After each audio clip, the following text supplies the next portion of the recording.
go to City College. You know, with your work ethic, just go to City College and then to jail and then back to City College, and then maybe you'd learn to pull yourself up and not expect everybody to do everything.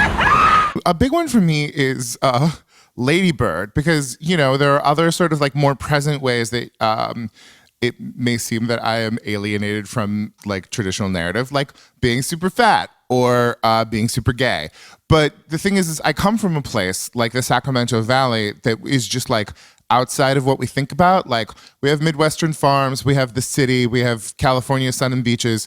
But like, it wasn't until I sort of found like Joan Didion essays, like, you know, 10 years ago or whatever, that I started to understand, oh, you're from a weird place that has strange rules. There's a reason we don't have community. Like, there's a reason that a 6,000 person town in Minnesota can maintain a community theater, but my 60,000 person town couldn't do anything together. And Lady Bird was just such a beautiful sort of like encapsulation of that. Like, some things that may have been missed, like lost to other people, like the fact that they open up listening to The Grapes of Wrath on tape, when like the Central Valley of California is entirely composed of people, not entirely, but largely composed of people from Arkansas and Oklahoma who came during the Dust Bowl, and realizing that like part of what built Lady Bird and her mom's inability to give more to her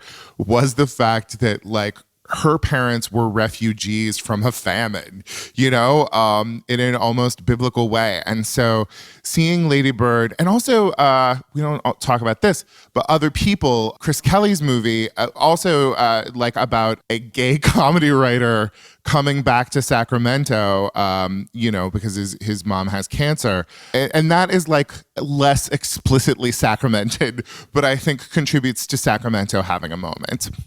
All right.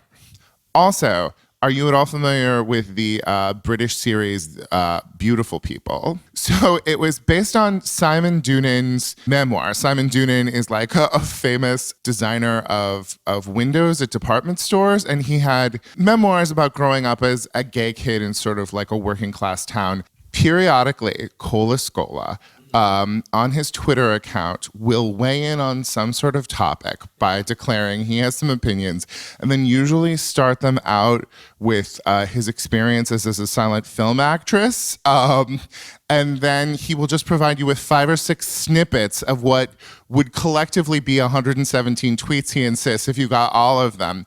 And there's just never been anything that made me feel more seen, heard, or understood than, you know, him like tossing in references to Louise Rayner or Louis B. Mayer. And also the desire to feel jaded that that some little boys can have is truly fascinating and amazing. But also, let's not forget Pitbull. We didn't go to church, but I got blessed.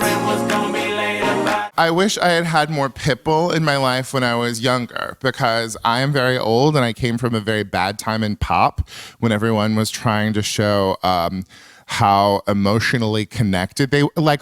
I just don't need straight guys crying with a guitar. Like, I don't need your emotional vulnerability about how your girlfriend was or wasn't nice to you. What I need is someone who can make pop hits that will make everyone want to get on the dance floor. And in 1994, I would say, no one wanted to get on the dance floor. I don't know. There was like really good dance music there was really good dance music then, just nowhere where I was living.